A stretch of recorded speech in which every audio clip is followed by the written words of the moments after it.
जय हिंद। आप सभी प्यारे बच्चों का आपके YouTube चैनल डॉट क्लासेज में हार्दिक स्वागत है। मेरे प्यारे दोस्तों, सबसे पहले तो आप सभी प्यारे बच्चों को होली की हार्दिक शुभकामनाएं। मेरे प्यारे दोस्तों, हम लोग ऑकलेज के अनुप्रयोग के लास्ट एक्सरसाइज के कुछ सवाल लगा रहे हैं जो यूपी बोर्ड पेपर के एग्जाम के लिए सबसे ज़्यादा इंपॉर्टेंट है। कल की क्लास में मैंने आपको एक सवाल कराया था, आज हम लोग इस क्लास में 2 सवाल करेंगे। आप देख रहे हैं बोर्ड में वो 2 सवाल क्या लिखे हैं। सबसे पहला जो सवाल लिखा है आप देख रहे हैं कि सिद्ध कीजिए कि दिए हुए संपूर्ण पृष्ठ और महत्तम आयतन के बेलन के ऊंचाई आधार के व्यास के बराबर होती है। उसके बाद हम लोग जो दूसरा सवाल लगाने वाले हैं आज कि सिद्ध कीजिए कि एक गोले के अंतर्गत जिसकी त्रिज्या a है उच्चतम आयतन के बेलन की ऊंचाई 2a/√3 है। आप जानते हैं इस तरह के सवालों को लगाने के लिए मैंने आपको कल की क्लास में एक कॉन्सेप्ट बताया है। वो कॉन्सेप्ट क्या था कि सबसे पहले जो सवाल में दिए गए मान है उसको हम लोग मानेंगे अचर, अपनी तरफ से मानी गई वैल्यू को हम लोग हमेशा मानेंगे चर। तो सबसे पहले आपको सवाल में क्या दिया गया है कि सिद्ध कीजिए, सिद्ध करना है कि दिए हुए संपूर्ण पृष्ठ, आप भाषा अगर यहाँ से देखें तो आपको एक शब्द दिया है कि दिए हुए संपूर्ण पृष्ठ और अधिकतम आयतन के बेलन की ऊंचाई, यानी आपको बेलन का संपूर्ण पृष्ठ दिया गया है। तो आप कहेंगे पहला सोल्यूशन आप देख रहे हैं बेलन का संपूर्ण पृष्ठ मान लेते हैं हम लोग S है। मेरे प्यारे बच्चों, बेलन का संपूर्ण पृष्ठ S मैंने अपनी तरफ से माना जरूर है, लेकिन वो आप देख रहे हैं सवाल में दिया गया था। बेलन का संपूर्ण पृष्ठ आपको सवाल में दिया गया है, तो मैंने उस संकेत को S मान लिया और S यहाँ पे क्या है, अचर है, कांस्टेंट है। और बेलन का जो संपूर्ण पृष्ठ होता है वो 2πrh प्लस का 2πr² होता है बराबर S। कल मैंने आपको बताया था कि यहाँ से जो पहले आपको कंडीशन पता चलेगी वहाँ से आपको क्या करना है, हमेशा सिंगल टर्म्स की वैल्यू निकालनी। तो आप देख रहे हैं सिंगल टर्म्स यहाँ पे कौन है, H। जैसे आप H की वैल्यू निकालेंगे तो 2πrh बराबर यहाँ से आप कह सकते हैं S - 2πr²। अब बात कर लेते हैं इस सवाल में अगर S अचर है तो फिर चर कौन से हैं। आप देख रहे हैं सवाल में कहीं पर भी आपको त्रिज्या का कोई भी रिलेशन नहीं दिया गया है। त्रिज्या का इस सवाल में कहीं पर भी नाम नहीं लिया गया, बस आपको ये सिद्ध करना है। आप सोचेंगे सर आधार का व्यास है, व्यास का मतलब रिलेशन त्रिज्या से है, लेकिन वो आपको सिद्ध करना है। सवाल की शुरुआत में लाइन में बोला है कि सिद्ध कीजिए कि दिए हुए संपूर्ण पृष्ठ और अधिकतम आयतन के बेलन की ऊंचाई आधार के व्यास के बराबर होती है। यानी आपको इस सवाल में सिद्ध क्या करना है, बेलन की ऊंचाई मतलब h, आधार का व्यास का मतलब है त्रिज्या अगर r है तो व्यास हो जाएगा 2r, यानी आपको सिद्ध करना है h बराबर 2r। वो हमारी बात की बात है, अभी हम लोग उसको देखेंगे। यहाँ से आप क्या करेंगे, h की वैल्यू निकालेंगे तो s माइनस का 2πr² अपॉन 2πrh। तो मैं बात कर रहा था यहाँ पे कितने चरपद लिखे हैं। आप देख रहे हो मेरे प्यारे बच्चों, r और h किसी भी तरह से सवाल में आपको नहीं दिया है, और वो संकेत मैंने अपनी तरफ से माने, और अपनी तरफ से माने गए संकेत हमेशा कहलाते हैं चरपद। S एक क्या है, अचरपद, क्योंकि वो सवाल में दिया गया था, दिया हुआ संपूर्ण पृष्ठ। ठीक है, यहाँ से हम लोगों ने h की वैल्यू निकाल ली। अब आपको अधिकतम और उच्चतम देखना है या निम्नलिखित देखना है, किस शब्द के आगे पीछे लिखा है उसी का आकलन करना होता है। कल की क्लास में मैंने आपको बताया था। तो आप देखें कि लिखा हुआ अधिकतम आयतन, और किसका अधिकतम आयतन, बेलन का। तो आप लिखेंगे बेलन का आयतन, बेलन का आयतन। आप जानते हैं मेरे प्यारे बच्चों, बेलन का आयतन होता है πr²h, जहाँ r क्या है बेलन की त्रिज्या, h क्या है उसकी ऊंचाई। बेलन के संकेत, आयतन के संकेत को v से हम लोग नोट कर रहे हैं, πr² × h। यहाँ से आप क्या करेंगे, आकलन करने से पहले देखिए कि इसमें कितने चर आ रहे हैं। आकलन करने से पहले अगर आप इसमें चर की संख्या गिने तो r और h 2 चर हैं। ऐसे कैसा है, अचर पद है, और कभी भी 2 चर जब लिखे हो तो वहाँ से आप आकलन नहीं कर सकते, क्योंकि आप ये डिसाइड नहीं कर सकते कि किस चर के सापेक्ष आकलन किया जाए। तो आप क्या करेंगे, आकलन करने से पहले हमेशा एक चर बनाएंगे, एक वेरिएबल को आप बनाएंगे। तो एक वेरिएबल कैसे बनाएंगे, इस h की वैल्यू को यहाँ पे रखेंगे, तो लिखेंगे h का मान रखने पर। तो जैसे आप रखेंगे तो v बराबर का πr² × h की वैल्यू आप देख रहे हैं s माइनस का 2πr² अपॉन 2πr। यहाँ से आपने इसी वैल्यू रखी, पाई से पाई कट रहा है, एक r से r कट रहा है, तो v बराबर आप कह सकते हैं एक r बच रहा है, नीचे क्या बच रहा है 2, और ब्रैकेट में लिखा है s - 2πr², s - 2πr²। यहाँ से आप क्या करेंगे, r का अंदर मल्टीप्लाई कराएंगे। इससे सरल और इससे आसान तरीका मेरे प्यारे बच्चों आप इस तरह के सवालों को और कहीं नहीं देखेंगे। जिन बच्चों ने कल की क्लास देखी यकीनन मैं उनसे कह सकता हूं कि आपको हर एक चीज़ समझ में आ रही होगी। जिन बच्चों ने नहीं देखी है मैंने लिंक उसका डिस्क्रिप्शन में दे दिया, आप उस वीडियो को ज़रूर देखें। यकीनन मैं आपसे कह सकता हूं कि अवकल समीकरण के इस तरह के सवाल आप कभी भी छोड़ के नहीं आएंगे, कभी भी छोड़ के नहीं आएंगे। बस आप उस वीडियो को और इस वीडियो को पूरी तरह से वॉच कीजिए, इस तरह के सवाल आप हमेशा कर लेंगे। इसके बाद हम लोग क्या करेंगे, आर का अंदर मल्टीप्लाई कराएंगे तो s इंटू आर माइनस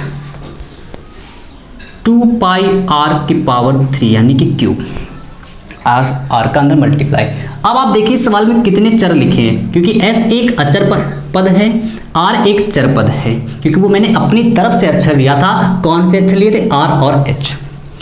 तो यहाँ से एक चर बचा है तो आप लिखेंगे r के सापेक्ष अवकलन करने पर, तो v का अवकलन dv बाई डी आर के सापेक्ष 1/2, r का अवकलन हो जाएगा 1r, जैसे x का अवकलन x के सापेक्ष होता है 1, वैसे ही r का अवकलन r के सापेक्ष हो जाएगा 1, यानी कि केवल क्या मिलेगा s। यहाँ से आप r का अवकलन करेंगे तो 3 आगे आएगा, 2 पहले से लिखा है, 3 दूनी 6 और ये लिखा है पाई r स्क्वायर, ठीक है। और उच्चिष्ट और निम्निष्ट मान के लिए आप जानते हैं वही अधिकतम और न्यूनतम, उसको हम लोग उच्चिष्ट व निम्निष्ट मान के लिए आप कह सकते हैं कि dv बाई डी आर बराबर क्या हो जाएगा 0, तो dv बाई डी आर की वैल्यू यहाँ पे रखेंगे 1/2 s minus 6 pi are square बराबर 0, 1/2 चला जाएगा 0 में, तो s माइनस का 6 पाई आर स्क्वायर बराबर 0, ये उधर जाएगा तो s बराबर 6 पाई आर स्क्वायर। यहाँ से आप कह सकते हैं कि s की वैल्यू इसको आप यहाँ पे रखेंगे। क्यों रखेंगे, क्योंकि आप देख रहे हैं ऊंचाई अभी तक इस फार्मूले में नहीं आ रही, तो यहाँ से आप क्या करेंगे, ऊंचाई को लाने के लिए क्या करेंगे, s का ये वाला मान यहाँ पे रख देंगे, या s की ये वैल्यू यहाँ पे रख देंगे। इसको अगर इक्वेशन फर्स्ट मान लें तो आप कहेंगे समीकरण 1 से आप करें 2 पाई आर एच प्लस का 2 पाई आर स्क्वायर बराबर s की वैल्यू को आप रखेंगे 6 पाई आर स्क्वायर। यहाँ से आप इस 2 पाई आर को उठा के उधर भेज देंगे तो आप कहेंगे बस सवाल होने ही वाला है। तो 2 पाई आर एच बराबर ये जब उधर जाएगा तो 6 pi are square, 6 pi are square minus का 2 पाई आर स्क्वायर माइनस का 2 pi are square, 6 pi are square में 2 पाई आर स्क्वायर कैंसिल, तो आप कह सकते हैं 4 पाई आर स्क्वायर बचेगा। यहाँ से पाई से पाई कैंसिल, एक आर से आर कैंसिल, 2 से 4 ये कैंसिल, तो यहाँ से केवल बच रहा है h और यहाँ से बच रहा है 2 2 जा 4 और एक r। मेरे प्यारे दोस्तों अगर आप देखें तो h बराबर लिखा हुआ है 2r, h बराबर क्या लिखा हुआ है 2r को आप कह सकते हैं कि व्यास है, क्योंकि त्रिज्या का अगर दुगना कर दिया जाए तो वो व्यास बन जाता है। तो ये हो गया व्यास और ये क्या है ऊंचाई। तो आप यहाँ से कह सकते हैं कि h बराबर डायामीटर यानी कि व्यास d, कैपिटल D से भी आप लिख सकते हैं। तो ऊंचाई किसके बराबर आ रही है, ऊंचाई d का मतलब व्यास है, तो यहाँ से ऊंचाई किसके बराबर आ गई, व्यास। ये किसकी ऊंचाई थी, बेलन की, ये किसका व्यास है, बेलन का। तो आप देखिए सिद्ध हो गया कि बेलन की ऊंचाई आधार के व्यास के क्या है, बराबर होती है। आपको यही सिद्ध करना था इस सवाल में। तो उम्मीद कर रहा हूँ कि आपको ये पूरी तरह से सवाल समझ में आ गया होगा। एक बार स्क्रीनशॉट ले लीजिए, आप खुद से एक बार ट्राई करेंगे तो यकीनन आपको और ज़्यादा आ जाएगा।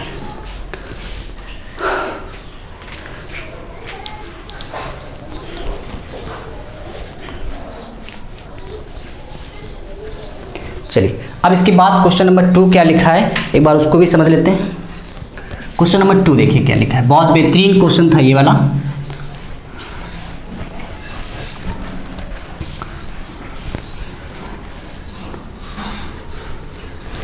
पहले का सलूशन था ये, दूसरे नंबर का सलूशन देखते हैं।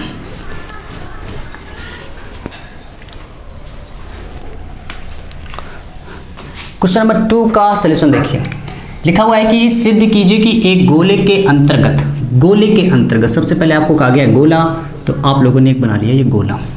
एक गोले के अंतर्गत जिसकी त्रिज्या भी आपको दी गई है ए, गोले की त्रिज्या आप देखिए सवाल में दिया जा रहा है, ए का पूरा पूरा जिक्र सवाल के अंदर है। और जब भी किसी भी वैल्यू को सवाल में दिया जाएगा, आपको कल मैंने बताया था कि दिया गया मान हमेशा कहलाएगा अचर। तो एक यहाँ पे क्या है, अचर टर्म्स है। उच्चतम आयतन, आप देख रहे हैं आयतन शब्द के आगे लिखा है उच्चतम, ये मतलब इसी का करना है औकलन। जिस शब्द के आगे उच्चतम, महत्तम, निम्नलिखित शब्द दिखाई दे, औकलन उसी का ही करना है। बेलन की ऊंचाई, अब इसके अंदर एक बेलन बनाना है आपको, इसके अंदर आपको एक बेलन बनाना है। तो यहाँ से हम लोगों ने एक बेलन बना दिया, ये आप लोगों ने एक बेलन बना दिया। अब कह रहे हैं बेलन की ऊंचाई, तो ऊंचाई भी आप इसमें इंडिकेट करेंगे। ऊंचाई 2a/√3 है, ये आपको सिद्ध करना है। तो यहाँ से आपने इसको मिलाया, बेलन की त्रिज्या है, और ये जो आपने इसके सेंटर से मिलाया ये गोले की त्रिज्या है। अब आप क्या करेंगे, क्योंकि आपको पता है हमें औकलन करना है किसका, आयतन का। किसका आयतन, उच्चतम आयतन के बेलन के आयतन का औकलन करना है। तो यहाँ से आप क्या करेंगे, यहाँ से आपको पता है कि बेलन का आयतन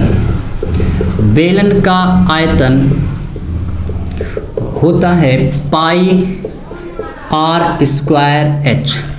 πr²h आयतन के संकेत को v से आप इंडिकेट कर सकते हैं, तो πr²h।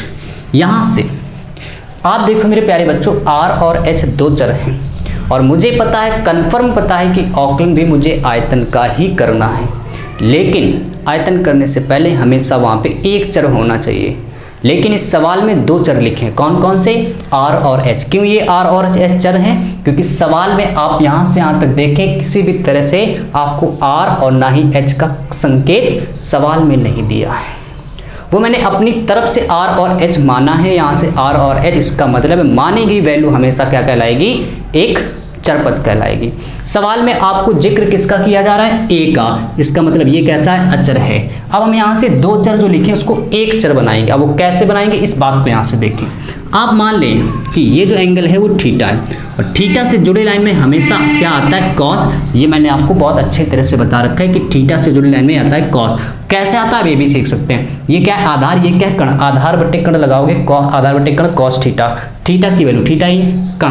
तो यहाँ से आप देखेंगे कि जो ए बी की वैल्यू है, चलिए निकाल दे रहे हैं, आधार बटे कण, कण का मतलब AC, और आधार बटे कण, ये लिखा है आधार बटे कण, और आधार बटे कण क्या होता है, कॉस थीटा। ए बी मुझे यहाँ से प्राप्त करना है, जबकि AC की वैल्यू A है, बराबर कॉस थीटा। तो आप यहाँ से कह सकते हैं कि AB बराबर A कॉस थीटा। इसी तरह से मेरे प्यारे बच्चों आप BC निकालोगे तो थीटा से दूर वाली लाइन में हमेशा साइन आता है। आप निकाल भी सकते हैं, क्योंकि ये लंब, ये कण, लंब बटे कण होता है, साइन A उधर चला जाएगा।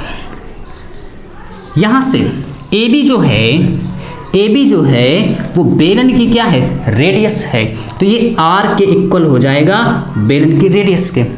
और ये जो BC है, अगर इसका डबल कर दिया जाए, इस BC का डबल कर दिया जाए, तो वो बेलन की ऊंचाई बन जाएगी। तो आप कहोगे कि H बराबर बेलन की ऊंचाई, BC में 2 का करा देंगे गुणा, तो यहाँ से H बराबर आप कह सकते हो 2a साइन थीटा। ये आ गई बेलन की ऊंचाई, और मुझे सिद्ध करना है कि जो बेलन की ऊंचाई है H बराबर, वो आंसर ये आएगा। तो यहाँ से इसको सिद्ध करेंगे, यानी साइन ऑफ थीटा की वैल्यू कुल मिला के यहाँ से आपको निकाल के यहाँ रख देनी है, बेलन की ऊंचाई सिद्ध हो जाएगा। अब इस R और H की वैल्यू को यहाँ पे रखेंगे, तो V बराबर पाई, R की वैल्यू आप देख रहे हो A कॉस थीटा, ऊपर लगा स्क्वायर, तो यहाँ से आप कह सकते हो A square cos square theta, into H की value 2a sine of theta. अब आपको यहाँ से क्या करना है, औकलन करना है। तो ये आप कह सकते हो कि 2a का मल्टीप्लाई A स्क्वायर से A की पावर 3, ये पाई, और कॉस स्क्वायर थीटा को आप लिख सकते हो 1 minus sine square theta, into में लिखा है साइन ऑफ थीटा। V बराबर 2a cube pi into sine of theta का मल्टीप्लाई 1 से sine of theta, sine of theta का मल्टीप्लाई से करेंगे साइन ऑफ क्यूब थीटा। फिर से एक बार देखिए, 2 ये लिखा है ए स्क्वायर का मल्टीप्लाई ए से करोगे ए क्यूब, ये लिखा है पाई कॉस स्क्वायर थीटा को 1 माइनस साइन स्क्वायर थीटा, और ये वाला साइन ऑफ थीटा, इस साइन थीटा का मल्टीप्लाई 1 से करोगे तो sine of theta, sine theta का मल्टीप्लाई साइन स्क्वायर थीटा से करेंगे तो साइन ऑफ क्यूब थीटा। अब आपको ये बताना है कि सवाल में कितने चर लिखे हैं, यहाँ पर जो इक्वेशन आई है इसमें कितने चर लिखे हैं, क्या आप मुझे ये बता सकते हैं? हाँ, एक कैसा टर्म्स सवाल में दिया है, यानी कि ये अचर है, एक ऐसा है अचर है। और जो आप ये थीटा देख रहे हो सवाल में किसी भी तरह से आपको थीटा का कोई जिक्र नहीं किया गया, थीटा मैंने अपनी तरफ से माना है, और यानी अपनी तरफ से मानी गई वैल्यू क्या है, एक चरपद की तरह, एक वेरिएबल की तरह है। यानी कि यहाँ पे देखिए एक वेरिएबल लिखा है, वो कौन है, थीटा, और जो भी वेरिएबल होता है हमेशा उसी के सापेक्ष अवकलन किया जाता है, तो हम लोग लिखेंगे थीटा के सापेक्ष अवकलन करने पर। तो v का dv by D theta 2a cube pi sine of theta का अवकलन cos of theta, sine cube का जब आप अवकलन करेंगे तो पहले x की पावर n से करेंगे तो 3 आगे आएगा, 3 में 1 कम 2, फिर साइन थीटा का अवकलन करेंगे आप तो कॉस ऑफ थीटा। इसके बाद आप क्या करेंगे, तो यहाँ से देखिए कॉस ऑफ थीटा की वैल्यू 0 आ रही है, कॉस ऑफ थीटा कॉमन आ रहा है, तो 2a cube pi cos of theta, cos theta यहाँ से चला गया, 1 बचा, माइनस का 3 साइन स्क्वायर थीटा। उच्चिष्ट और निम्निष्ठ मान के लिए, उच्चिष्ट व निम्निष्ठ मान के लिए आप जानते हैं कि dv बाई डी थीटा की वैल्यू को आप 0 लेट कर लेते हैं, इसकी वैल्यू को यहाँ पे रखेंगे, ये वैल्यू यहाँ रखेंगे तो 2a cube pi bracket 2a cube pi cos of theta bracket में 1 माइनस 3 साइन स्क्वायर थीटा बराबर 0। ये सारा चला जाएगा 0 में, कॉस ऑफ थीटा किसके बराबर आ रहा है, सीधे सीधे 0 के बराबर आ रहा है। कॉस में 0 वैल्यू होती है मेरे प्यारे बच्चों कॉस 90 की। क्या आप यहाँ से थीटा की वैल्यू 90 ले सकते हैं? ज़रा सोच के देखिए मेरे साथ, देखिएगा आप महसूस करिए कि जो थीटा है ये 90 क्या यहाँ पे हो सकता है? नहीं हो सकता। क्यों? क्योंकि अगर ये थीटा अगर मैं 90 कर दूंगा तो जो ये लाइन मैंने बनाई है वो डायरेक्ट इसी पे आ जाएगी, जो ये लाइन आप देख रहे हो, यानी कि ये एंगल 90 नहीं हो सकता, 90 से कुछ कम है, तो आप इस मान को लिख देंगे अमान्य छोड़ने पर। ठीक है, छोड़ने पर ये मान आप नहीं ले सकते, गलत है। इसके बाद यहाँ से आप लेंगे तो 1 माइनस 3 साइन स्क्वायर थीटा बराबर 0। यहाँ से कह सकते हैं कि 3 साइन स्क्वायर थीटा बराबर 1, उधर जाएगा माइनस का हो जाएगा, माइनस से माइनस कैंसिल यानी कि 1। साइन स्क्वायर थीटा बराबर आप कह सकते हैं 1/3, स्क्वायर जब उधर जाएगा तो रूट लग जाएगा यानी 1/√3। साइन ऑफ थीटा की वैल्यू आप कह रहे हो कि 1/√3 आई है, लेकिन इस सवाल का जो आंसर आपको लाना है वो क्या लाना है, इस बात को देखें। आपको लाना है कि बेलन की ऊंचाई 2a/√3 है, और आपने कहा है कि जो बेलन की ऊंचाई वो h बराबर 2a साइन थीटा है।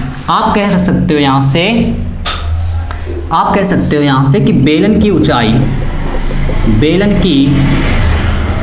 है 2a साइन थीटा, बेलन की ऊंचाई 2a साइन थीटा, और साइन थीटा की वैल्यू क्या आई 1/√3, तो यहाँ पे 1/√3 2a का मल्टीप्लाई 1 से, तो आप कह सकते हो कि बेलन की ऊंचाई h बराबर 2a/√3। और मेरे प्यारे बच्चों यही आपको सिद्ध करना था कि जो उच्चतम आयतन के बेलन की ऊंचाई है वो 2a/√3, जो कि आप देख रहे हो बेहद ही आसान तरह से आ गई है।